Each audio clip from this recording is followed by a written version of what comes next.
God. Isang mabiyayat mapagpalang magandang buhay po sa ating lahat.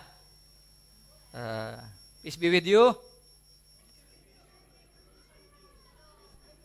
Palakpakan po natin ang Panginoon. I know na excited po tayo sa salita ng Lord. At truly indeed na alam ko po na ang Diyos ay kikilos sa ating mga buhay. Excited po ba tayo sa salita ng Lord?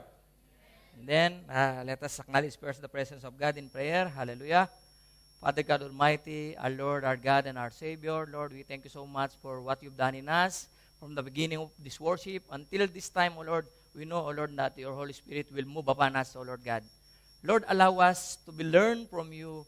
Allow us, O Lord God, na matuto kami sa iyong salita, not just only to learn, but to live the word that we are going to hear from you, O Lord God. Lord, bless the word of yours, O Lord. It is your message, O Lord, at alam po namin kami magiging matugumpay through the word of yours, O Lord God. And I rebuke in the name of Jesus, whatever the spirit that is not yours in this place, O Lord God, we rebuke in the name of Jesus of Nazareth and allow only the spirit of love, knowledge, understanding that comes from you, O Lord God. Fill our heart, O Lord God. I do know, O Lord God, na kami magiging matagumpay sa hapong ito. Lord, all glory, honor, and praise to you alone. In Jesus Christ's name I pray. Amen and amen. Hallelujah. Nakakatulog pa po ba tayo? Gaano po ba kahimbing ang pagtulog natin? Tayo po ba hindi nababalisa sa mga pagkakataon o tayo talagang inihilig pa pag tayo ay natulog? Sino po yung hindi nakakatulog dito? Sino ang masarap ang tulog? Masarap ang tulog, tayo ay maliliit sa trabaho. Ibig sabihin, kapag masarap ang tulog natin, kampante tayo. Amen.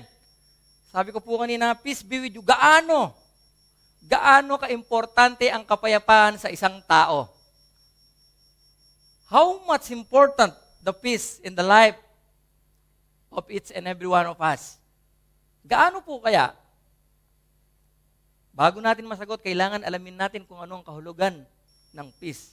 Ang pag-uusapan po natin na tatalakayin this afternoon is all about the word peace. Hindi po yung lumalangoy. Hindi po itong peace. Hindi po yung pandikit. Ang pag-uusapan po natin sa hapong ito, it is about the peace that comes from our Lord Jesus Christ.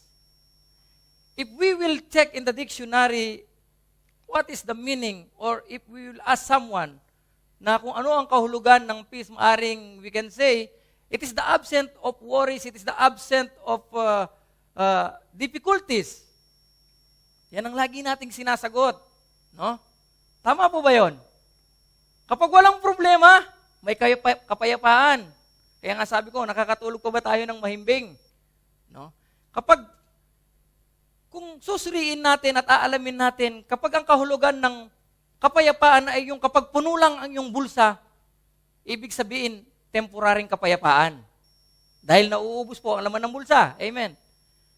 Kapag tayo ay uuwi at makita natin ang ating rice cooker ay walang laman, nandoon po ba ang kapayapaan?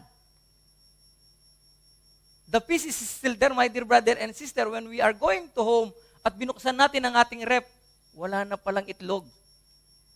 Kasi, 19 na ngayon. Ha? Ano po ba ang kapayapaan? Meron po ba kayong kapayapaan, mga kapatid?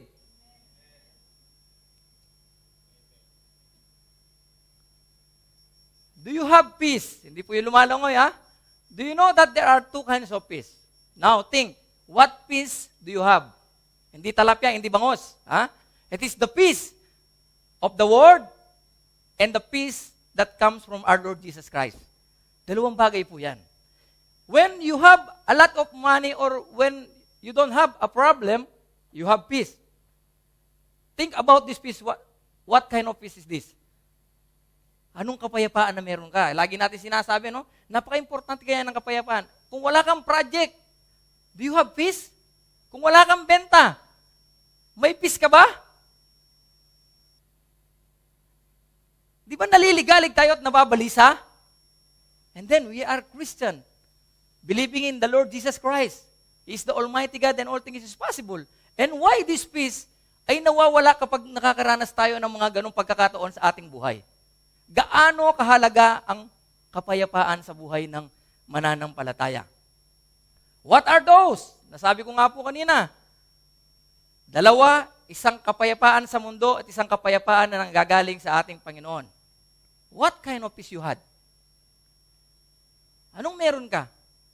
What this peace is all about? Para saan ito? Kailan ko ito kailangan? How can I have the right peace for me? Paano ako magkakaroon ng ganung kapayapaan na kahit walang laman ng aking bulsa, I have confidence na ako ay mabubuhay? Paano? My dear brother and sister, do you have your Bible with you? If you have your Bible with you, can you open with me in the Gospel of our Lord Jesus Christ in the book of John in chapter 14, verse 25 till 31. I do believe it is familiar for us. But I know that God will do something today because He will give us the right thinking about the word peace. Allow me in verse 25 of chapter 14, all this I have spoken while still with you. But the Counselor, the Holy Spirit, whom the Father will send in my name, will teach you all these things and will remind you of everything I have said to you. Peace I leave you, my peace I give you. I do not give to you as the world gives. Do not let your hearts be troubled, and do not be afraid. You heard me say, I am going away, and I am coming back to you. If you love me, you will be glad that I am going to the Father. For the Father is greater than I.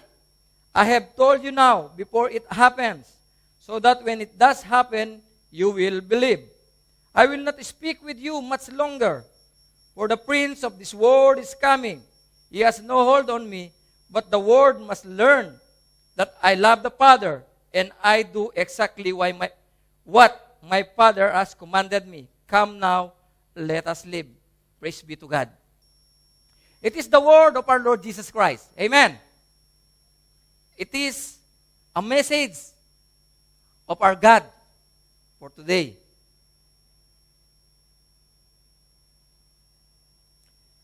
Peace in this world defines in the way peace just an absence of any trouble or problem. Nabanggit ko po kanina. Peace just an atmosphere of quietness and serenity when surrounding is peaceful. When we're sitting under the tree and we cannot hear any trouble, we can say, wow, very peaceful sa lugar na ito. Pero pag may umingay na, ibig sabihin nawawala ang kapayapaan.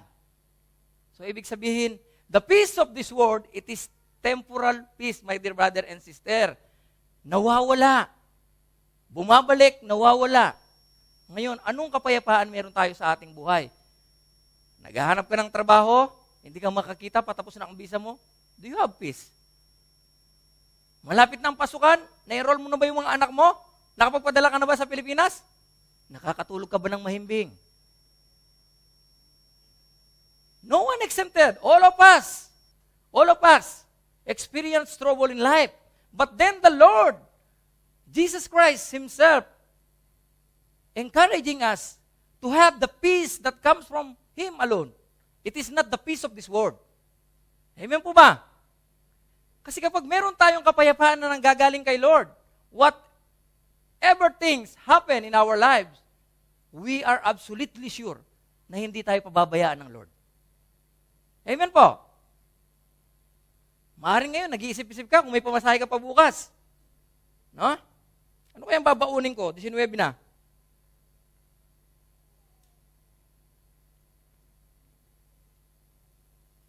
The passage that we read, my dear brother and sister, it is one of the most amazing and wonderful and sweetest thing in the Bible to realize that just hour before Jesus Christ was crucified, He was concerned for the peace to His follower. Could you imagine, yung gabi na yon, sinabi po ng Jesus Christ, ng ating Panginoong Yesus ito, sa kanyang mga disipulo, nung gabi na siya ay bago huliin, na bago siya torturin. But then, He is concerned to His disciple that the peace I give you, it is not the peace that the world gives. The peace I leave you is totally different. The Lord knows that someday or one day, the disciples will experience trouble in life. Tayo kaya, Katulad ng sinasabi ko, the deadline of enrollment sa Pilipinas, sabihin na lang natin itong katapusan. 25 na, hindi pa tayo nagpapadala. 29 na, wala pa tayong napapadala. Di ba nababalisa tayo, naliligalig tayo? But then, our Lord Jesus Christ, a hour before of His torture, nakuha niya pang sabihin na ang kapayapaan ko, ang iiwan ko sa inyo, ang kapayapaan ko, ang ibibigay ko sa inyo, na hindi katulad ng mundong ito. He is completely calm, He is completely have the peace, na kahit anuman mangyari, He will do the best for the glory of the Father. Amen po ba? Yun po yung kapayapaan. He is much concerned the peace He will give to His disciple. Nung naging Kristiyano po tayo, when we became a Christian, ito ba yung peace na nakuha natin? Ito ba yung kapayapaan na meron tayo ngayon? Maging honest lang tayo. Ito bang kapayapaan ng Lord Jesus Christ ang meron tayo ngayon o yung kapayapaan ng mundo?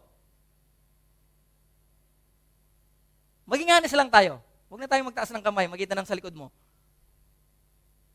Habang nag-aaral po ako ng salita ng Lord, last night, sinundo ko pula sila Sister Ann, tapos namili kami. Sabi niya, magpapansit ako. And then, how many days, hindi ko po inuukutan yung sasakyan ko. Mahal ko po ang sasakyan ko kasi malang bayad yan eh. Nagparking po ako doon sa may, wala na akong pagparkingan, 2 ikot ako. Nagparking ako doon sa may harapan ng Nesto, dahil yun na lang talagang pagkakataon makapagparking ako. Anyway, sabi ko, tomorrow Lord, is Friday. Pag maliwanag, nakita ko po, may bunggo po yung sasakyan ko sa harapan. Nang lambot po ako talaga. Yung pong bumper niya bumaba, bumuka siya, tapos ang laki ng tama niya sa harapan. Na wala akong alam. And then, nabanggit ko po kay Sister Ann, sabi niya, okay na yan. Sabi niya, maging peace ka na kasi pinag-pray ko na yung tao, marereview ko din yan. Sabi ko, Lord, paano ako makatulog nito? Sabi ko, ang mahal ng bayad ko, sinira. Sasakyan lang yan. When I read the word of the Lord, sabi niya, ako kukunin na para papatayin, pero ang kapayapaan nasa akin. Ikaw, sasakyan lang yan. Then the Lord start revealing His word to me, my dear brother. This is the word. This is the word of the Lord giving us to encourage in our everyday life. Not when we have the money, when our table is full, when we open our refrigerator is full of food, we have the peace. And what about when we don't have anything? Do you still have the peace of the Lord? Meron pa po ba tayong kapayapaan? Di po ba napakasakit? Kung sasabihin kaya ng gobyerno, bukas paalisin ko na ang mga World International Ministry at ng Kristiyano dito at pagpapapatay na yung mga lahat ng nananalig kay Jesus. Ang bang peace na ito ay mananatili sa iyong puso? Could you imagine, my dear brother and sister? Kung may papasok ngayon dito, hindi naman i-allow ng Lord. Baka hindi ko po kilala yan. Hindi ko kilala yan.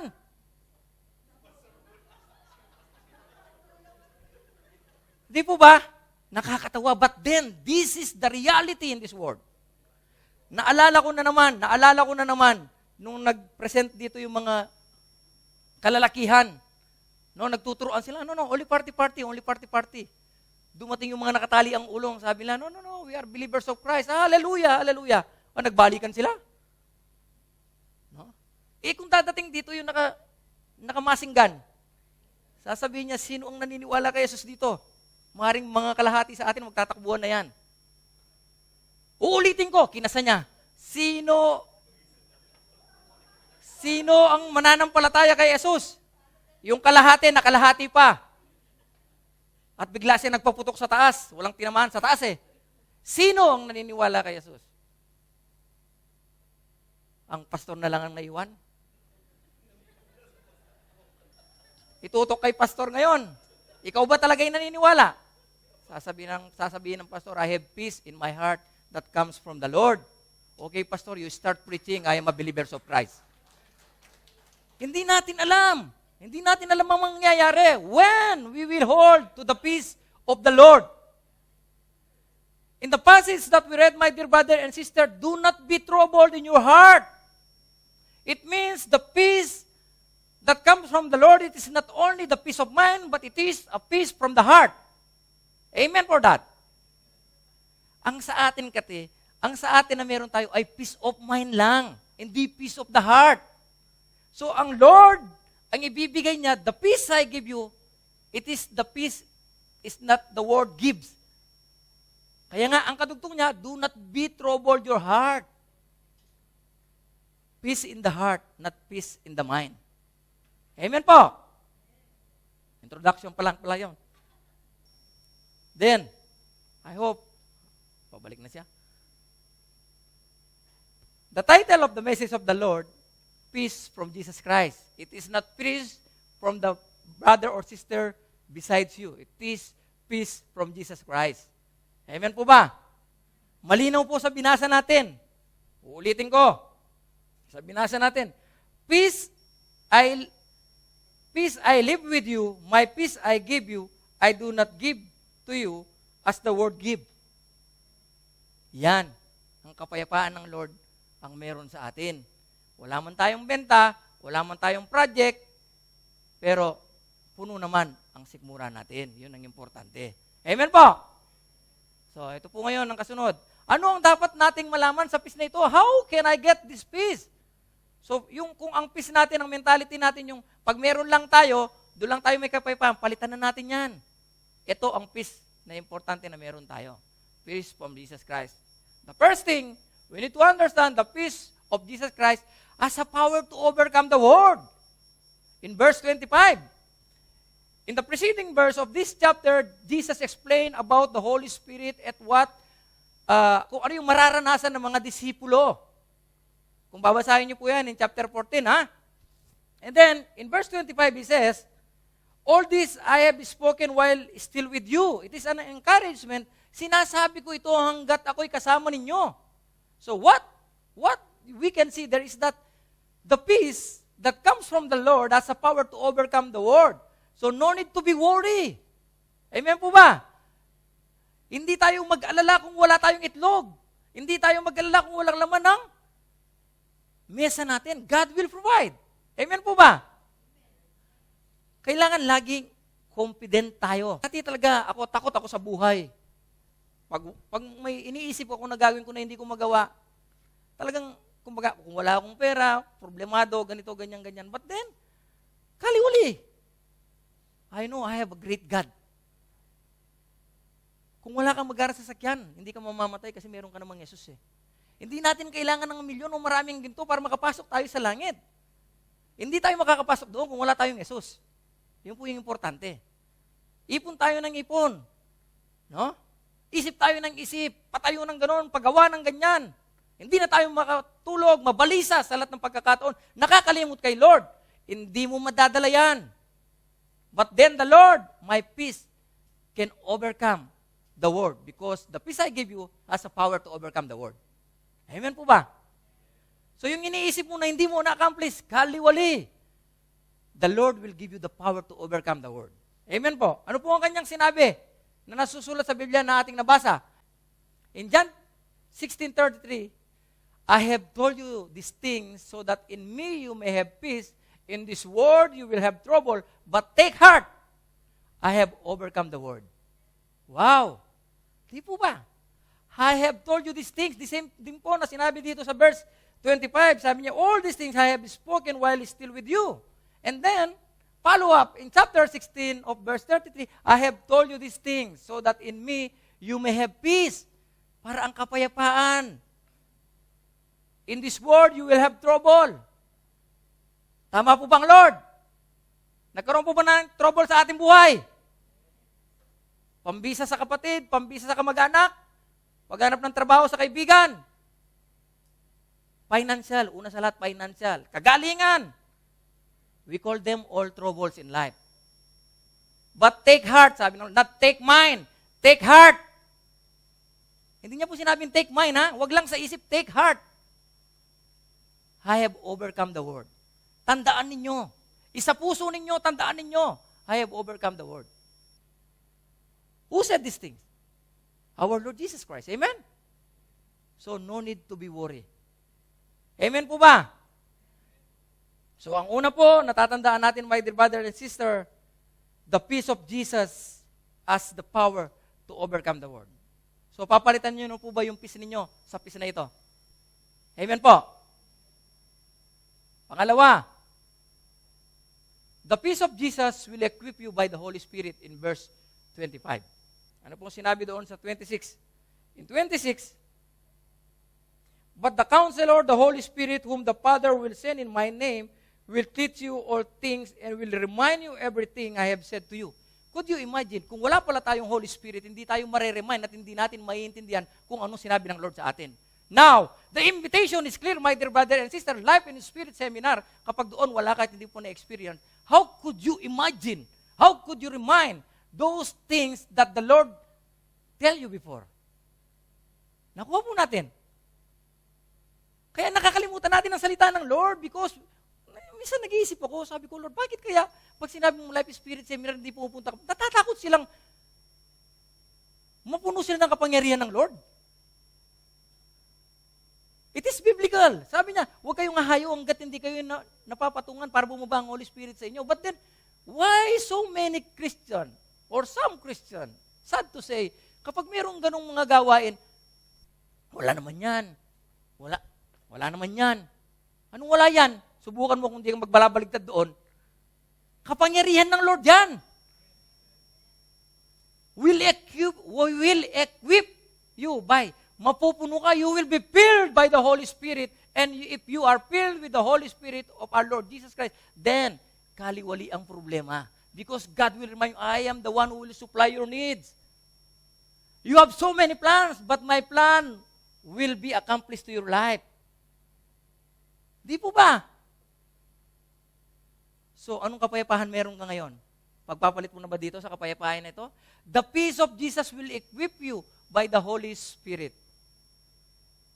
Without the field of the Holy Spirit. Kaya nga sabi niya, napakalinaw, ang sarap basahin, ulit-ulitin. But the Counselor, the Holy Spirit, whom the Father will send in my name, will teach you all things. Natututo ka ba sa buhay pang-araw-araw? Sa mga pagkakamali natin, natututo ba tayo o patuloy na lang tayo nagkakamali? Will teach you everything. And will remind you everything I have said to you. Wow! What a great promise of the Lord. Sino pong gusto mo equip ng Holy Spirit? Sinong gusto mo puno ng kapangyarihan ng Lord? Yan. Di mamaya nandoon tayo. Nakakasawa si Pastor Mar. Si Pastor, sila lang lagi naririnig. Paulit-ulit na lang. Subukan nyo. Ito po ang sinabi sa John 14:16, my dear brother and sister. Namnamin po natin. And I will ask the Father, and He will give you another counselor to be with you forever. Hindi po yan mawawala. Hindi yan nawawala. Hindi siya katulad ng kapayapaan ng mundo. The counselor that the Lord will give to us, it is forever. Ngayon po ba may forever? Oh, may forever, di po ba? Hindi ko po salita po ng Lord yan. Mga dalaga, kabataan, may forever ba? The Lord is forever. Amen, of course. So, natatandaan po ba natin, dalawa pa lang yan. Di po ba napakasarap? The peace of Jesus will equip you by the Holy Spirit. And then, the third thing, my dear brother and sister, the peace of Jesus is awesome. Ano po bang awesome? Awesome po bang kapayapaan ng Lord? We cannot say awesome unless we experience. Amen. We cannot say awesome. Ano po bang iba pang word ng awesome? Excellent. Excellent. Ibig sabihin, sa Tagalog, wala nang ihigit pa. Pero ang pinakamagandang translation, ako, alam ko, grabe. Awesome is grabe. Bakit grabe?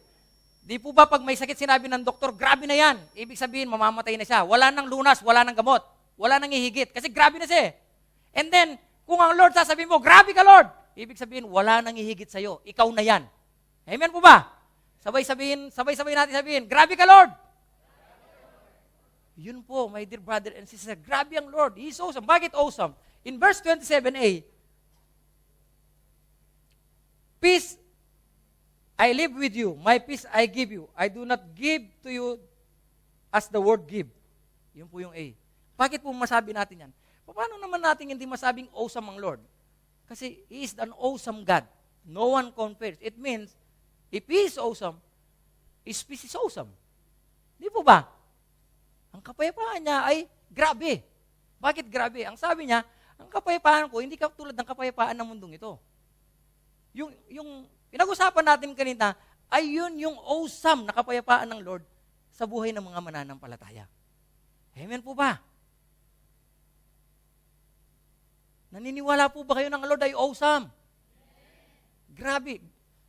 Hindi ko lang siya masabing minsan na kapag puno ang bulsa ko, kapag wala akong problema, awesome ka Lord. Kahit anong nararanasan ko sa buhay, magmula nung nakilala ko siya, He is an awesome God. Without Him, wala ako dito. Kung hindi ko siya nakilala, baka wala na ako sa carport, baka nakabaon na ako sa lupa. No one knows. Di ba lagi kong patutuyan? Kung hindi ako nakapag-abroad, baka matagal na akong, baka hindi nga lumabas ang mga gwapo kong anak. Hindi nga kami nagkita ni Sister Ann. Kasi grabe ako noon, pero mas grabe ang Lord. Kasi noon, kapag uminom ako, hindi ako uuwi na diretsuan pa ako. Kailangan sumusuka ako. Yun ang sa isip ko pag uminom ako. But then ngayon, grabe talaga ang Lord. Kasi pag dumalo ko sa kanyang gawain, pinupuno niya ako ng espiritu, hindi espiritu ng alak. Yun ang kagrabe ng Lord sa buhay ko. Ganon din sa buhay ninyo, hindi lang sa akin. When you have the peace of Jesus in your life, kikilos at gagawa ang Lord. Kung mas grabe sa akin, mas grabe sa inyo. Wala nang tatanggap sa inyo kahit sa emergency kasi grabe ang Lord. Amen po ba? Wala nang hihigit. Ano po ba? Jesus of Nazareth, the Prince of Peace, is the one who can give us unshakable peace. No one else. Our God is awesome God, and His peace is awesome. Unshakable peace. Amen? And the Bible tells us, in Psalm 68:35, O God, you are awesome. From your sanctuary, the God of Israel Himself, give strength and power to the people, blessed by God. Praise to be God. Amen po ba? Masaya po ba kayo na meron kayong kapayapaan ng Lord? Bakit nananahimik tayo? Napupuno kayo ng kapangyarihan ng Lord. Naniniwala ako. No? Kung mamaya nandoon pa kayo, mas punong-puno pa yan. Wala na kayong paglalagyan. Sa totoo lang, wala na kayong paglalagyan. Basta ang gagawin lang natin, open our heart, not our mind. Open our heart and let the Spirit of the Lord fill the empty heart of us. Amen po ba? Doon nyo lang masasabi, grabe ka Lord. Ngayon, kung hindi nyo man masabing grabe ka Lord, subukan nyo mamaya. Subukan nyo. Pag magkita tayo ulit, sabihin nyo sa akin, Brother Mar, totoo ang sinabi mo, grabe ang Lord. You will not experience ang kagrabihan ng Lord kung hindi mo pahihintulot na maranasan mo ito sa iyong buhay. Amen? So, the peace of Jesus has the power to overcome the world. The peace of Jesus will equip you by the Holy Spirit. The peace of Jesus is awesome because He's an awesome God. And then, and number 4, the peace of Jesus will give you comfortable living. Who want to believe as uncomfortable life? Comfortable living in 27b. Ano po ang sinabi doon? Sabi niya sa 27b,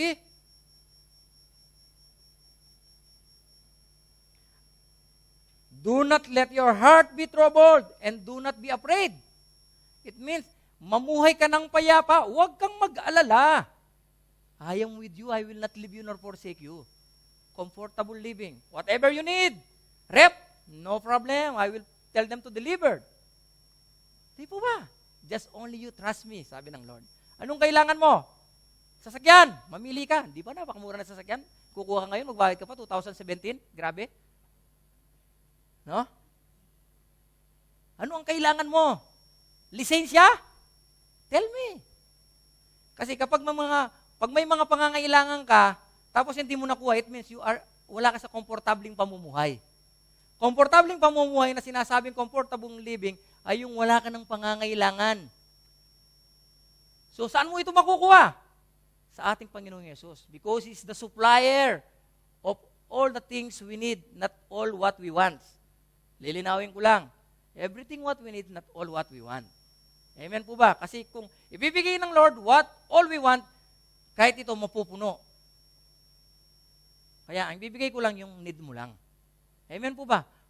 Komportable pa ba tayo sa pamumuhay natin? Sa totoo lang, komportable po ba tayo sa buhay natin ngayon? Sa totoo lang, komportable ba tayo? Ang kulit ko, no? Amen, Lord, komportable ako pero meron akong utang na 5-6. Ang dami kong utang kay ganito. Lord, 3 credit card ko. Paano mo ngayong masabing komportable ang buhay mo? Hindi ako chismoso, ha? Wala akong alam, ha? Paano mo masabing komportable? Maging totoo lang tayo kay Lord. Komportabling pamumuhay when you have the peace of Jesus Christ in your heart, whatever things happen. Lord, bakit ako matakot? Ang sabi mo, I can see you face to face. Paano ako matakot? Lord, this is your promise to me. That I will go and then I will come back. Di po ba malinaw ang kanya sinabi? I will go and I will come back. Hindi kita iiwan. Iiwan muna kita ngayon pero babalikan kita, huwag kang aalis dyan. Huwag kang gagawa ng karumal-dumal. Yun ang gusto ng Lord. Kasi minsan pag wala ang pusa, laro-laro ang daga. So minsan kasi akala natin iniwan tayo ng Lord, kaya nakakagawa tayo ng hindi tama. Comfortable living. In 14:1, dito po sa chapter na ito, ano po ang sinabi doon? Do not let your heart be troubled. Trust in God, trust also in me. Di po ba? Parehas lang sila. Do not let your heart be troubled. Trust in God, trust also in Jesus, not in me, in Jesus. Yun lang po, binasa ko lang, huwag sa akin. Di po ba? So, did you trust God? And what about Jesus? You trust Jesus? Don't trust to any princess, but to God alone.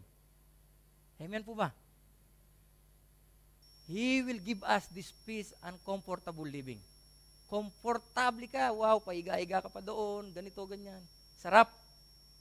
No? Naranasan niyo ba yung komportable? Sa Dubai, madalang lang komportableng buhay eh. Kasi ang una nila, yung maleta nila, no? Mahirap. Pero ang sabi ng Lord, doon maganda siya para sa atin. Pang-ilan na po yung komportableng buhay? Pang-4. So, isa na lang. Salamat kay Lord. The peace of Jesus is everlasting. Hindi temporary. When you receive Jesus Christ as the Lord and personal Savior, if you believe and you trust in Him, that He will give you the peace, the same peace that He lived to His disciple, then this peace is everlasting. Amen po. Everlasting. In verse 28, bakit po kaya? Anong sinabi sa verse 28? You heard me say, I am going away and I am coming back to you. If you love me, you will be glad that I am going to the Father, for the Father is greater than I. Everlasting, ibig sabihin, umalis siya, bumalik siya. Siya ang Diyos noon, ngayon at magpakailanman. He is the God who is forever. So it means, if it's the God who is forever, the peace of Jesus is forever. Eternal. So, hindi lang ngayon na meron kang kapayapaan, bukas, nagtalo ka ng asawa mo, dahil hindi ka niya pinabaon, wala ka ng kapayapaan. It is not everlasting. It is temporal. Peace. Amen po ba? Di po, napakahirap, no? Napakahirap kung pag-aralan mo siya talaga, namnamin mo siya sa iyong puso, napakahirap. Because the Lord encouraging us, this peace should be with us in every minute, in every seconds of our life, not only when we are calm in our situation, but in every situation. Amen po. Kailangan itong kapayapaan na ito ang manatili sa atin. Noon, tinanggap natin siya, ngayon at magpakailanman. Malinaw po mga kapatid. Everlasting peace. He is the Prince of Peace, the King of Kings, and the Lord of Lords. Di po ba nung ipanganak pa lang siya, peace on earth? Peace on earth na kaagad, ipapanganak pa lang siya. And how many times kaya ang tanong ko kanina, gaano kahalaga sa isang tao ang kapayapaan? And how many times the Lord Jesus Christ, and how many times you remember that the Lord Jesus Christ said to His disciple, this, peace be with you. Natawa kayo kanina, sinabing peace be with you, peace be with you, peace be with you. Di po ba napaka-importante sa mga kapatid nating Katoliko? Peace be with you, peace be with you. No, hindi ko maintindihan kung ano sinasabi. Di po ba sa church ganyan lang yung, sasabihin ng pare, sabihin mo sa kanya, peace be with you. Ganyan lang naririnig ko. Gumaya din ako. Psst, psst, psst. Yung pala sinasabi pala, peace be with you. Sabihin mo nga sa katabi mo, peace be with you. Ba't ganun na nga? Peace be with you, hindi psst, psst. Peace be with you. Alam niyo po, gaano ka-importante? When the Lord Jesus Christ, after His resurrection, na-meet niya ang kanyang mga disipulo. Ang unang binanggit niya, hindi yung sinabi niyang, kumusta kayo? May nakain ba kayo? When the Lord Jesus Christ meets His disciple, peace be with you. Nung ma-meet niya sila Peter na nangisda sila uli at bumalik, at nagdala ng isda pagbalik, Lord, sabi nila, peace be with you. Nung si Doubting Thomas ay dumating at muling bumalik ang Lord at nagpakita sa kanya, Thomas, peace be with you. Gaano ka-importante ang kapayapaan ng Lord? Ngayon, matawa ka pag sinabi mong peace be with you. Hindi mo lang natin nababanggit sa kapatid natin eh.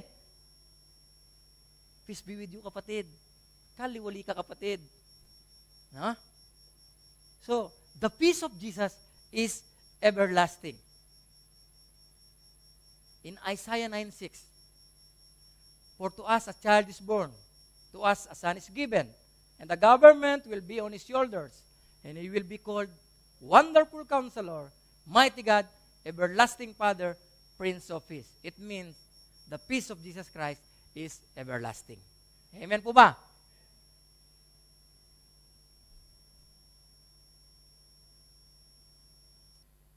In Revelation 1:8, I am the Alpha and the Omega, say the Lord God, who is and who was and who is to come, the Almighty. He is yesterday, today, and forever. Di po ba? Kagrabe ang Lord. It means His peace is everlasting. One thing that God reminds me about the life of Mary and Martha. When the Lord visited the home of these sisters, naalala nyo na, no? Pag narinig ang dalawang Martha at Mary. And then, the Lord came in their home. Sino po ang unang lumapit sa Kanya? Si Mary. Si Mary po ay lumapit kay Lord. And then, Martha ay naging busy sa gawain para sa paghanda sa Panginoon. At nang hindi na mapakali itong si Martha at nag-request kay Lord, Lord, don't you care? Pwede bang sabihin mo sa kapatid ko na tulungan ako? Sabi niya, don't you care, Lord? Di mo nakikita yung ginagawa ko. Busy ako sa paghanda sa'yo. Pwede bang sabihin mo yan sa kapatid ko na tulungan ako? And then the Lord, what He said to him? Martha, Martha, why you are bothering yourself for so many things? There is only one thing that Mary chose, is with me. He chose to be with the Lord. Dahil kapag na kay Lord ka, meron kang kapayapaan. Amen po ba? When you are with the Lord, you have the everlasting peace in life. Why? We are bothering for so many things in this life. There is only one thing. This is what the Lord Jesus Christ said, is to be with Him. Di po ba yun lang naman ang importante? Ang tayo ay mamit natin ng Diyos. Amen po ba? And now, as we continue to the word of the Lord, in our conclusion, peace I live with you. My peace I give to you. I do not give to you as the world gives. Do not let your heart be troubled, and do not be afraid. This is the topic. This is the message of God in us. Lord, kailan mo ibibigay yung inihingi ko? Wow, mamaya, buksan mo ang puso mo, sabi ng Lord. Mamaya humanda ka. Lord, matagal ko nang inihingi, ba't ngayon di ko pa nakukuha? Mamaya. Unless you will not feel by the Holy Spirit, you will not get. If Jesus says, peace I leave you, it means He is the source of peace. No one else. Hindi yan katabi mo. No one else. Hindi yan maglelehan sa'yo. No one else, only Jesus. If Jesus says, my peace I give you, it means He is the giver of peace. Hindi yan katabi mo. Mamaya, mararanasan mo. He is Jesus Himself. He will give you. If Jesus says, I do not give to you as the world give, it means only in Jesus Christ can we find true peace, not in this world. Amen po ba?